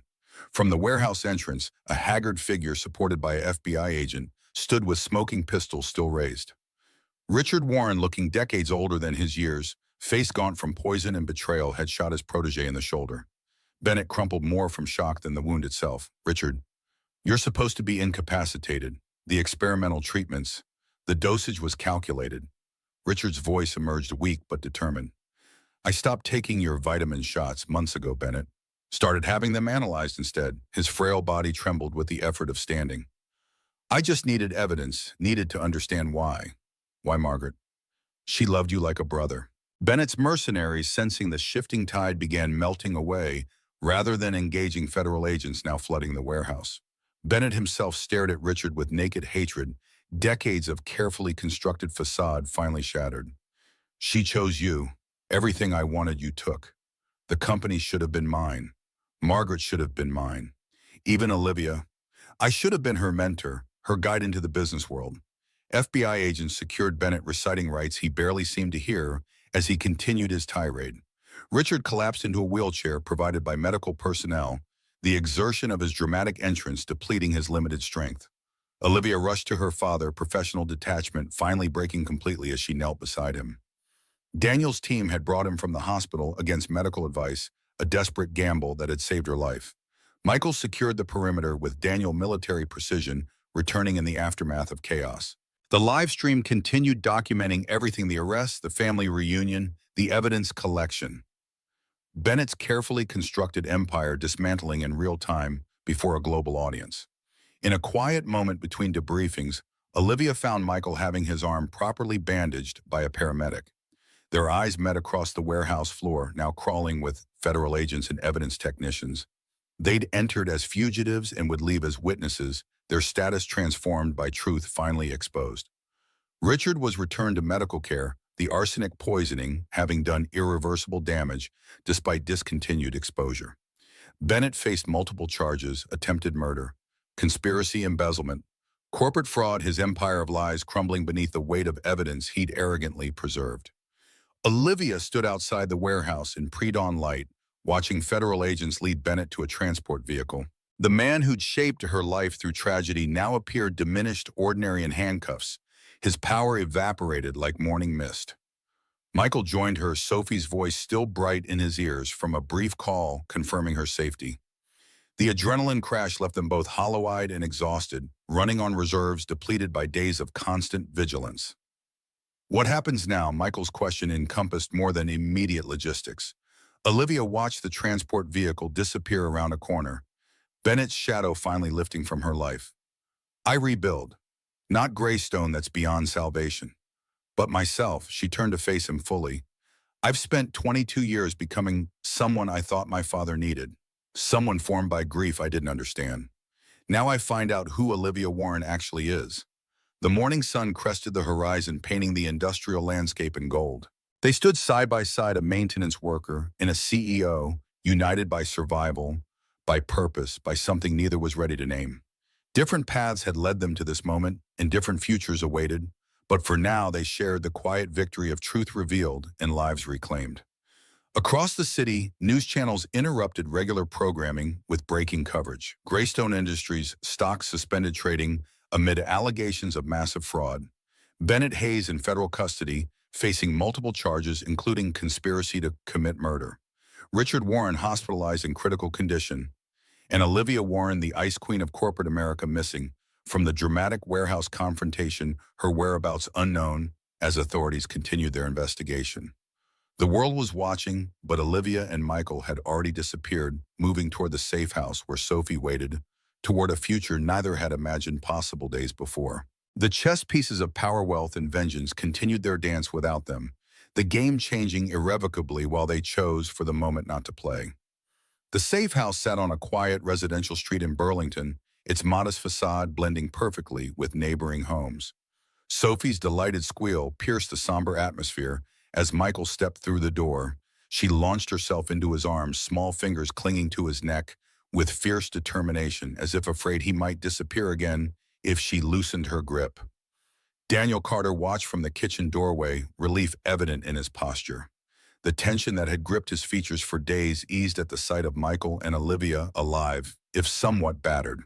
A tablet on the counter played news coverage, quietly financial analysts speculating on Greystone's collapse, interviews with shocked industry experts, footage of FBI vehicles surrounding the Warren estate. Sophie pulled back from her father's embrace, eyes widening as she spotted Olivia. You came back too. Her innocent delight remained untouched by the violence and betrayal of the adult world. Are you staying with us? Now, I told Uncle Danny you would.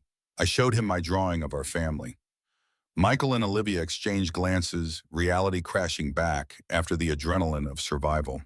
Neither had considered what came after Bennett, after Greystone, after the momentary alliance forged by danger. The child's simple question laid bare the complexity of their undefined relationship. Daniel intervened, steering Sophie toward the kitchen with promises of hot chocolate. Michael sank onto the sofa, exhaustion, claiming its due now that his daughter was safe. The wound on his arm throbbed beneath fresh bandages applied by paramedics before they'd slipped away from the warehouse. Olivia remained standing, years of corporate posture reasserting itself, despite dirt-smudged jeans and the borrowed jacket hanging loose on her frame. She studied the news coverage, her professional world disintegrating in real time. Greystone shares had been suspended after plummeting 60% in pre-market trading. Industry analysts questioned whether the company could survive the revelations intact. Major clients were already announcing plans to sever ties. Michael watched her face as she absorbed the destruction of her life's work, searching for signs of regret. Instead, he found something unexpected: relief softening the edges of her expression. I should feel devastated. She spoke without turning from the screen. 22 years building something, and it's gone in 22 minutes of live-streamed confession. He shifted on the sofa, making room beside him in silent invitation. Nothing built on a rotten foundation stands forever. She accepted the offered space, her posture collapsing as she sat, the CEO armor cracking completely. What am I supposed to do now? Who am I without Greystone? She stared at her hands, calluses and broken nails, replacing the perfect manicure of her former life. I don't even know how to exist without quarterly targets and shareholder expectations. Michael's experience with loss of military career, of marriage, of certainty, gave weight to his response. You rebuild, not what was, but what could be. Something authentic this time. The following days brought a cascade of revelations and consequences. Federal investigations expanded beyond Bennett to include board members and executives complicit in the fraud. Richard Warren's condition stabilized but remained critical, the years of arsenic poisoning having caused permanent neurological damage. Greystone Industries began the painful process of dissolution, its components evaluated for salvage, like organs harvested from a corpse. Olivia watched from a distance, her media silence feeding speculation about her involvement or victimhood. Reporters camped outside her penthouse, unaware she observed their stakeout from Daniel's unmarked car across the street. The life she'd built had become a museum exhibit, visible but untouchable. My entire wardrobe is in there. She attempted humor to mask the strange detachment. 12 years of designer acquisitions, and I can't even grab a change of clothes. Daniel kept the engine running, eyes scanning for signs of surveillance beyond the obvious press presence. The bureau's cleared you of criminal involvement, but that doesn't mean Bennett's private network isn't still operational. His resources extended beyond Greystone. Olivia's visit to Richard in the hospital occurred under federal protection. Corridors were cleared of other visitors, medical staff vetted and limited. Her father lay diminished among monitoring equipment, skin yellowed from organ damage, eyes hollow in a face aged decades and months. She approached the bed cautiously, their estrangement compounded by shocking revelations. The patriarch who'd shaped her into his corporate image now appeared vulnerable, mortal, a frail old man betrayed by his closest confidant. Richard's fingers trembled as he reached for her hand. I should have seen it. Should have protected you both. His voice emerged as a whisper, damaged vocal cords, another casualty of the poisoning. Margaret would never forgive me. Olivia felt a strange disconnect between the father she'd known, demanding, coldly ambitious, and this broken man seeking absolution. The distance she'd maintained as protective armor suddenly seemed a luxury she could no longer afford. All those years trying to impress you, to be worthy of Greystone. I thought that's what love looked like in our family achievement excellence control. Richard's eyes filled with tears, emotion he'd suppressed for decades finally surfacing. After your mother died, I didn't know how to be both father and mother. Business made sense when nothing else did. I thought making you strong would keep you safe. He coughed, the effort painful. I was wrong about so many things, Olivia. So many things. The monitors beeped steadily, measuring the damaged heartbeat of a man confronting his failures. A lifetime of missed opportunities and emotions buried beneath balance sheets, compressed into a hospital room, smelling of antiseptic and regret. When Olivia returned to the safe house, the weight of her father's confession pressed against her chest like physical pain. Sophie sat at the kitchen table, drawing with focused intensity, tongue caught between her teeth in concentration. Michael prepared dinner, domestic skills honed by years of single parenthood, transforming simple ingredients into a meal. The scene struck Olivia with unexpected longing, not for the luxury and power she'd lost, but for the ordinary comfort she'd never known. Her childhood homes had featured housekeepers and private chefs, homework supervised by tutors rather than parents' achievements, celebrated with formal dinners rather than exuberant hugs. Sophie looked up, crayon poised mid-stroke. Did you see your daddy? Is he still sick? The innocent question pierced Olivia's practiced composure.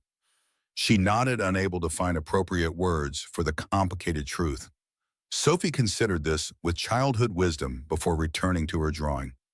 My mommy left and never came back, but that's okay because I have the best daddy. Her matter-of-fact acceptance of abandonment revealed depths beneath her cheerful exterior. Maybe your daddy will get better. Michael watched the exchange, silently recognizing the impact of his daughter's simple compassion on Olivia's carefully constructed defenses. He'd witnessed this before Sophie's ability to reach past adult complications to emotional truths, offering connection without agenda or expectation. That night, after Sophie had been tucked into bed with stories and reassurances, Michael and Olivia sat on the porch of the safe house. Stars emerged above them, the vastness of possibility, replacing the confines of survival that had defined their relationship. I barely recognized myself anymore. Olivia's admission carried the weight of both loss and discovery. 3 weeks ago, I was preparing for the Singapore expansion announcement. My biggest concern was whether the CFO's presentation would satisfy the analysts. She wrapped her arms around herself against the evening chill. Now I'm a homeless former CEO with frozen assets and no change of clothes. Michael considered her profile in the dim porch light, seeing beneath the discomfort to the transformation occurring. 3 weeks ago, I was unclogging executive bathroom toilets and planning Sophie's school science project. He leaned back in the weather chair. Life can change direction in an instant, sometimes for the worse, sometimes for something different that becomes better. The federal protection extended to Sophie necessitated her continued absence from school, raising questions about longer-term arrangements. Daniel arranged for her schoolwork to be delivered, but the improvised situation couldn't continue indefinitely. The safe house provided temporary shelter, not permanent residence. Michael contacted his landlord about returning to their apartment above the bodega, only to discover Bennett's mercenaries had ransacked it during their search. The modest possessions accumulated over years of careful budgeting lay destroyed furniture, slashed electronics, smashed Sophie's artwork torn from the refrigerator door. Daniel delivered the news along with photographs documenting the damage for insurance claims. The hardest blow came when Michael scrolled to images of Sophie's room. Her bed overturned, stuffed animals disemboweled, the model solar system they'd built together for science class crushed beneath boot prints. Olivia found him staring at the photos, rage and grief battling across his features. Without asking permission, she sat beside him, a shoulder touching his in silent support. The intimacy they developed during their days on the run had created its own language communication beyond words. He's taken enough from both of us. Her quiet determination shifted something in the atmosphere between them. We're not letting him take anything else. A week after the warehouse confrontation, Richard Warren's condition deteriorated suddenly. Organ systems damaged by years of poison began failing despite medical intervention. Olivia reached her father's bedside as monitors screamed urgent warnings, medical staff working with controlled urgency to stabilize vital signs. Richard's consciousness surfaced briefly through medication, recognition, flickering in rheumy eyes as he found his daughter amid the chaos. His papery fingers clutched hers with surprising strength. Listen, his voice barely audible beneath the oxygen mask. Margaret's garden, the south corner, dig beneath the stone bench. Confusion furrowed Olivia's brow as she leaned closer. The Warren Estates gardens had been her mother's passion, maintained exactly as she designed them, even decades after her death. Dad, what are you? Find it. Before they do, a trust-only read. The effort exhausted his limited strength, consciousness slipping away as monitors stabilized into the rhythm of medically induced coma. When Olivia returned to the safe house, Michael recognized immediately that something had changed. She paced the living room, energy crackling around her, despite exhaustion, shadowing her eyes. My father regained consciousness briefly. He said something about my mother's garden, about digging beneath a stone bench, that we should find whatever's there before they do. Michael's intelligence training activated mind cataloging possibilities. Could be delirium from medication. Could be something Bennett doesn't know about evidence or assets hidden decades ago. The Warren estate sat empty now, its staff dismissed during the investigation, security limited to occasional police patrols. Accessing it meant risk, but potential answers justified the exposure. Daniel reluctantly agreed to facilitate their visit to Venom, arranging for a temporary suspension of surveillance to allow their exploration. They arrived at dusk, the mansion's silhouette imposing against the darkening sky. Olivia hesitated at the front gates, memories assaulting her childhood birthday parties, holiday gatherings before her mother's death, the gradual transformation of home into corporate headquarters as Richard's grief manifested through work. The garden stretched behind the main house, Margaret Warren's vision maintained with obsessive precision through the decades. Formal beds of perennials stood dormant in early spring structure, evident even without summer blooms. Olivia led them unerringly toward the south corner, where a stone bench overlooked a small reflection pool. The bench itself appeared unremarkable, weathered by seasons but solid. Michael examined it carefully before attempting to shift its position, discovering hidden rollers beneath that allowed it to move despite its substantial weight. Beneath lay not dirt, but a sealed metal panel, its surface protected from elements by the bench above. Fingerprint and retinal scanners embedded in the panel activated as Olivia knelt beside it. Technology decades old but still functional recognized her biometric signatures. Warren DNA granted access to secrets buried by previous generations. The compartment revealed beneath contained a waterproof case, its contents preserved against time and elements. Inside, they found documents, original incorporation papers for Greystone Industries, showing Richard Warren and Bennett Hayes as co-founders rather than employer and employee. Research journals filled with Margaret's handwriting detailed innovations Bennett had claimed as his own.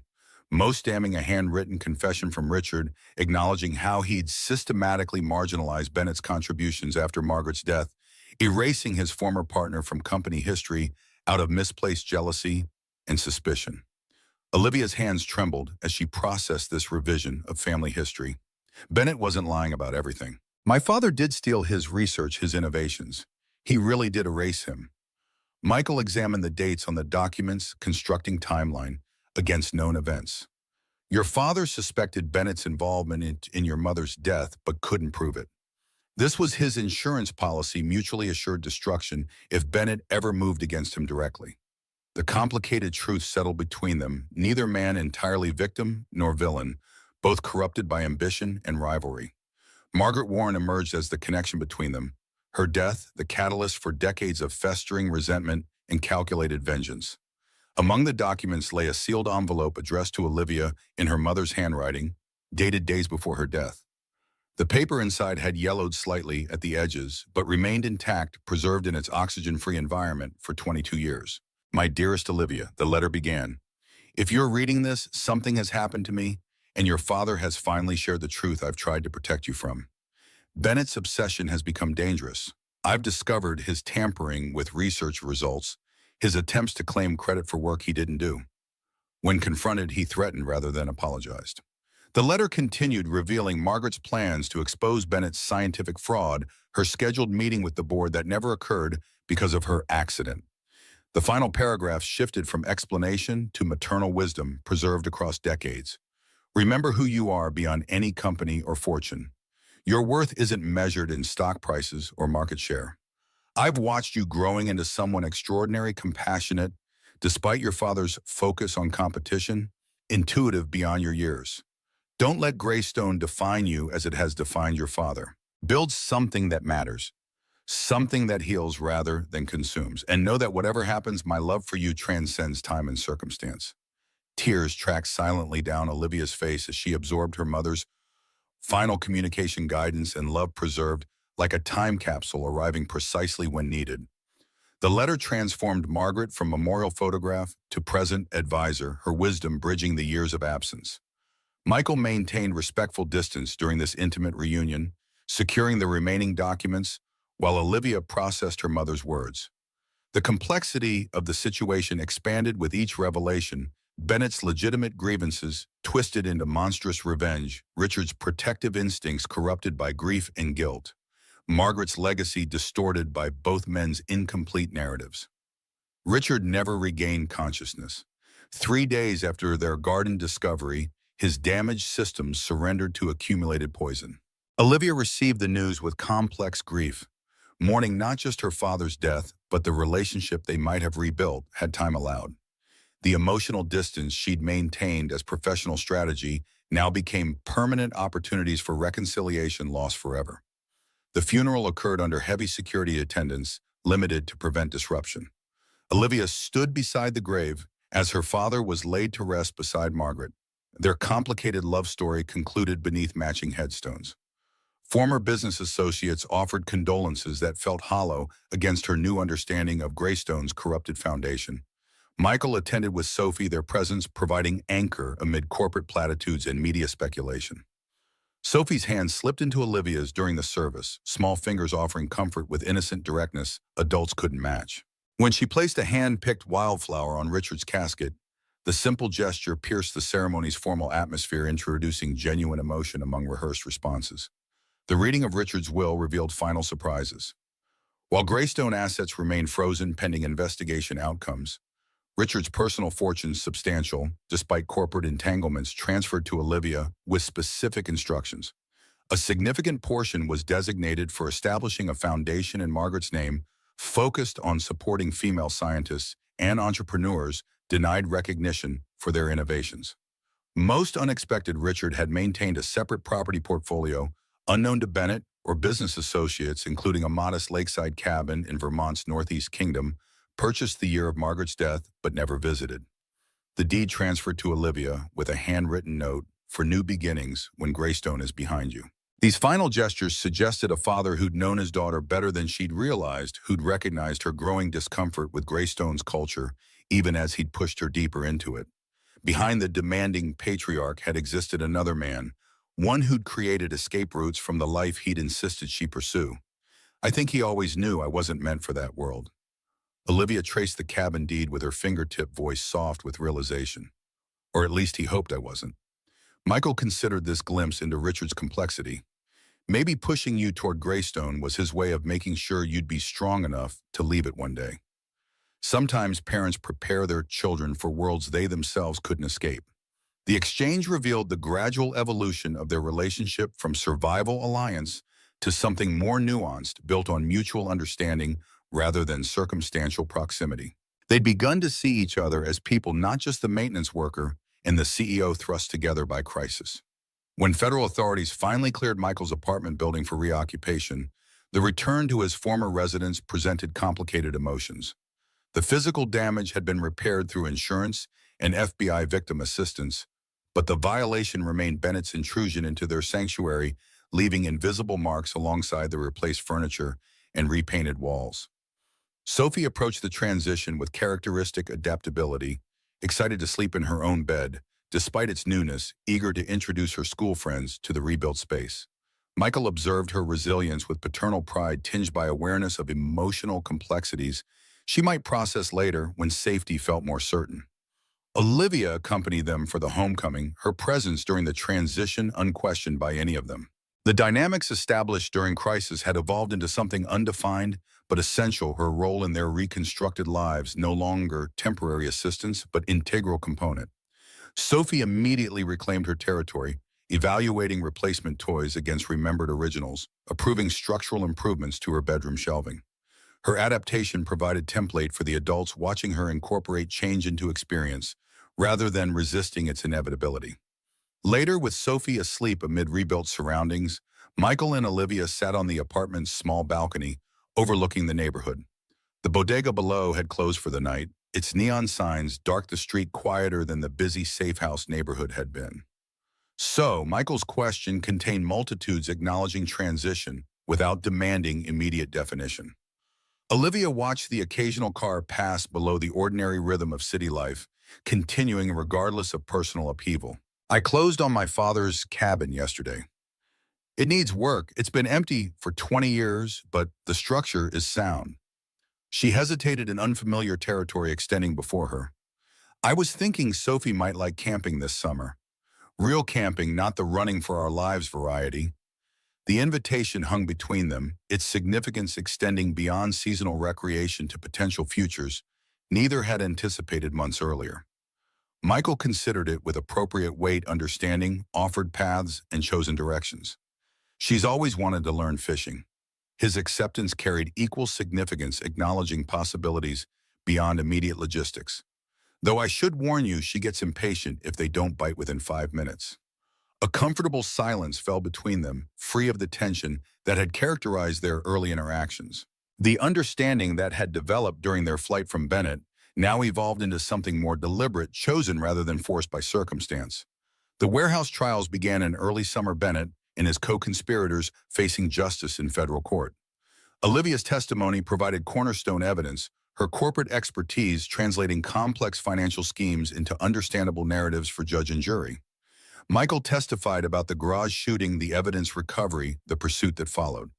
Bennett maintained defiance throughout proceedings, his attorneys constructing defense and around Richard's documented appropriation of his research. The strategy failed against overwhelming evidence of Bennett's subsequent crimes: murder, attempted murder, poisoning, embezzlement, transcending legitimate grievance into calculated destruction. The jury deliberated 3 days before returning guilty verdicts across all major counts. Bennett received multiple life sentences without possibility of parole. His remaining assets forfeited his name, joining corporate villains in public consciousness rather than achieving the recognition he'd craved. Olivia attended the sentencing with Michael beside her, closure rather than celebration motivating their presence. Bennett's gaze locked with hers as officers led him away, decades of obsession distilled into final contact. She met his eyes without flinching, neither victory nor defeat in her expression, simply completion, the conclusion of a chapter rather than an entire story. Outside the courthouse, reporters clustered with shouted questions about Greystone's future, Olivia's plans, the foundation established in Margaret's name. She answered, selectively maintaining privacy around personal directions while addressing corporate responsibilities. This trial has revealed corruption at levels that cannot be separated from Greystone's core operations. Her voice carried the authority she'd cultivated for 2 decades, but with a new authenticity replacing the Ice Queen's practiced precision. The Margaret Warren Foundation will work to ensure that women in science and technology receive proper recognition and protection for their innovations. My mother's legacy deserves better than what happened to her work. A reporter pushed forward at microphone extended. And what about you personally, Ms. Warren? You've lost your position, your company. What comes next? Olivia glanced toward Michael, who waited beyond the media scrum with Sophie. A slight smile softened her features. I'm exploring new definitions of success. She joined them without looking back. Priorities reordered beyond career considerations that once consumed her existence. Sophie skipped between them as they walked away from the courthouse, her hand occasionally reaching up to grasp Olivia's, the gesture natural after months of growing connection. The Vermont cabin revealed itself gradually beneath decades of neglect, Margaret's vision emerging through careful restoration. The structure itself remained sound, Richard's resources ensuring quality construction despite absence of personal attention. Renovation became weekend project for all three of them, Sophie taking particular pride in selecting colors for her designated bedroom. You want purple every wall? Michael questioned as they examined paint swatches. Sophie nodded with absolute certainty. Purple is a royal color, and this is my castle room. Olivia suppressed a smile, remembering her own childhood bedroom, tastefully decorated in neutral tones, selected by an interior designer without her input or consideration. Maybe we could do 3 walls in a lighter purple and 1 accent wall in the darker shade you like. Sophie considered this compromise with serious deliberation before nodding agreement. The adults exchanged glances, above his head shared amusement, at her earnest negotiations revealing the gradual formation of family patterns decisions, made collectively preferences, honored within reasonable boundaries. Olivia discovered unexpected satisfaction in physical labor, corporate precision finding new application in measuring twice before cutting once. Michael's maintenance skills translated seamlessly to renovation work, his patience with Sophie's enthusiastic but inexpert assistance, modeling fatherhood that balanced protection with empowerment. The lake stretched beyond the cabin's wide windows, its surface reflecting changing skies and surrounding pines. Sophie learned fishing from Michael's patient instruction, her concentration while waiting for bites rivaling focus previously reserved for artistic creation. Olivia watched their interactions from the cabin porch, recognizing family patterns forming organically rather than through enforced expectation. Between renovation weekends, Michael continued school maintenance work, while Olivia established the Margaret Warren Foundation headquarters in modest offices, distant from Greystone's former corporate tower. The foundation's mission refined through consultation with female scientists and entrepreneurs, addressing systemic barriers identified through collective experience rather than imposed solution. What made you choose this space? Michael asked during his first visit to the foundation offices, a converted warehouse with exposed brick and abundant natural light. Nothing like Greystone's glass and steel monumentalism. Olivia gestured toward the collaborative workspaces, the absence of corner offices or executive suites. Hierarchy was necessary at Greystone because power was the product. Here, innovation and cooperation are the products. The structure should reflect that. Her transformation from corporate strategist to foundation director wasn't without challenges. Years of conditioning didn't dissolve overnight. She still caught herself thinking in quarters, rather than long-term impacts, still occasionally defaulted to cost-benefit analysis over human considerations. But each day brought incremental change, the Ice Queen's precision redirected toward protection rather than profit. The Foundation's initial grants produced tangible results, patents secured in creators' names, research published with proper attribution, innovations developed without corporate appropriation. Margaret's legacy extended beyond financial support to structural protection, systemic change rather than individual assistance. Federal asset seizures from Bennett's network provided unexpected funding sources. Justice Department directing recovered funds or towards supporting those harmed by corporate fraud. The poetic justice wasn't lost on Olivia Bennett's war chest, now financing the very protections he'd circumvented.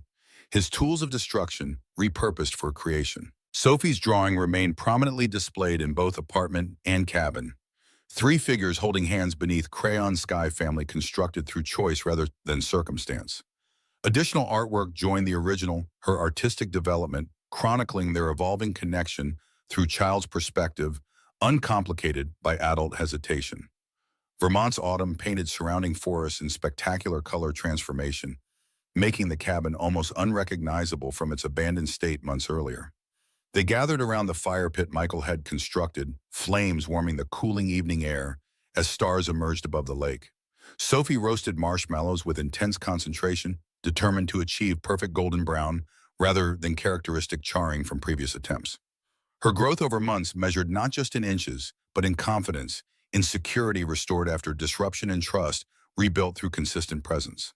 When she'd achieved marshmallow perfection and consumed the evidence, Sophie's yawns signaled bedtime despite token protests. Michael accompanied her inside for the bedtime routine established through years of single parenthood, leaving Olivia alone beside the fire contemplation, replacing constant vigilance.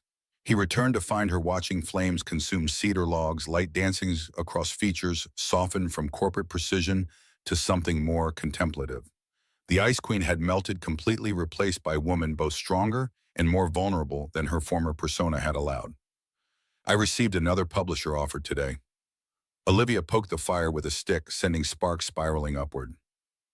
7 figures for the inside story of Bennett Hayes and the Fall of Greystone. Michael settled beside her shoulder, touching hers in the companionable closeness developed through shared danger and subsequent rebuilding. You're not interested. Her smile acknowledged his understanding without requiring explanation. I don't want to build my future looking backward. Bennett's already taken enough time and energy. The foundation work feels healing, like I'm finally doing something my mother would recognize as success. The comfortable silence between them expanded, filled with cricket song and distant loon calls across the lake. Progress from crisis to stability to potential future had occurred through incremental steps rather than dramatic declaration, relationship built on substantive foundation rather than circumstantial proximity.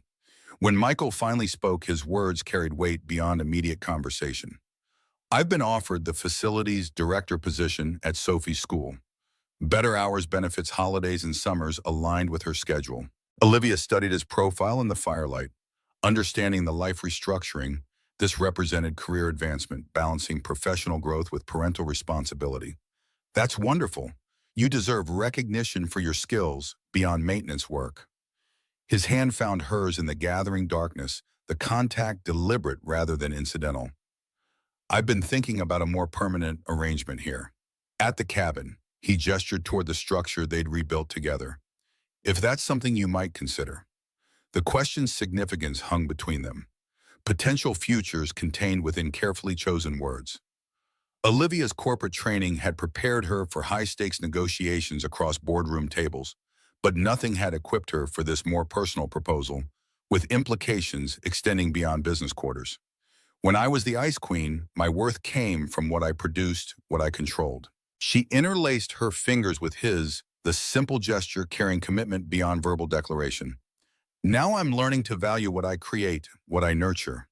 She smiled, the expression reaching her eyes in ways her corporate persona never allowed. I think Margaret would approve of this investment strategy.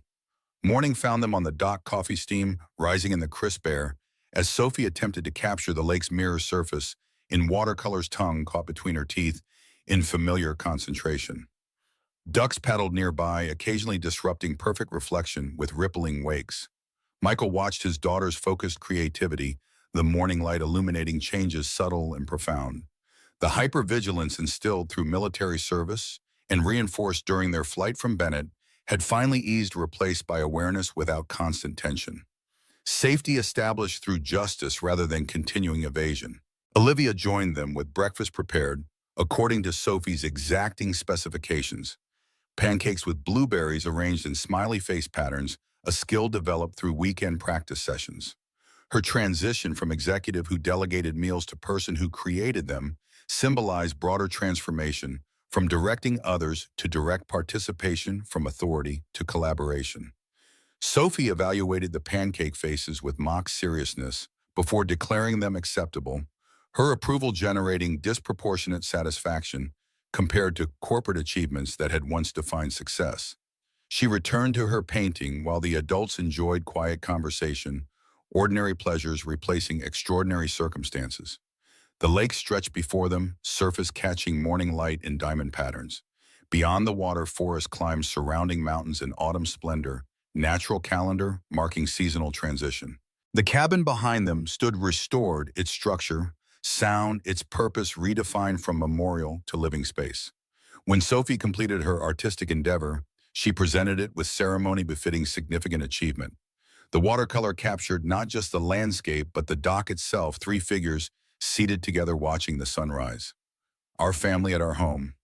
Her matter-of-fact declaration contained certainty adults hesitated to voice directly. Michael and Olivia accepted both artwork and declaration with appropriate solemnity, understanding the child's perspective, clarified truth they had approached more cautiously. The family formed not through traditional paths but through crisis choice and gradual building of connection beyond circumstance. Sophie's kite caught an updraft butterfly wing soaring higher against the cloudless blue. Her joyful laughter carried across the meadow as she ran, with the string instinctively adjusting tension to maintain altitude. Olivia watched from their picnic blanket, still occasionally surprised by the ordinary happiness that had replaced corporate ambition in her life's ledger.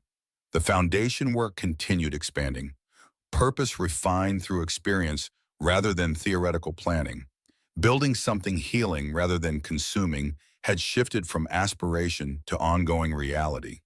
Michael joined her after helping Sophie achieve stable flight pattern satisfaction, evident in his relaxed posture. The hypervigilance necessary during their hunted period had gradually subsided, replaced by appropriate awareness without constant tension. His attention remained protective, but not restrictive, safety established through conscious choice rather than response to threat. I spent my entire adult life watching for danger.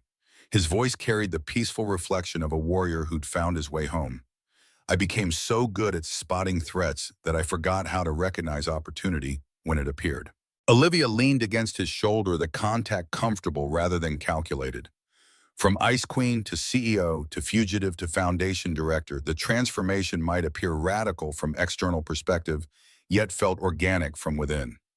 Each stage had revealed aspects of herself, previously unexplored potential, developed through circumstance rather than strategic planning. Sophie called for them to witness a particularly successful kite maneuver, her pride infectious despite the modest achievement. They applauded appropriately parental encouragement, reinforcing confidence beyond specific skill development. The kite soared higher butterfly wings, catching updrafts that carried it toward cloudless blue. When she ran back to them, breathless with excitement, they made space on the blanket for her triumphant return. The family they'd become had formed not through traditional paths, but through crisis choice and gradual building of connection beyond circumstance or expectation. Overhead, the kite continued dancing against summer sky, a splash of color and possibility against limitless horizon, carrying their quiet joy higher and higher into the promise of continuing seasons.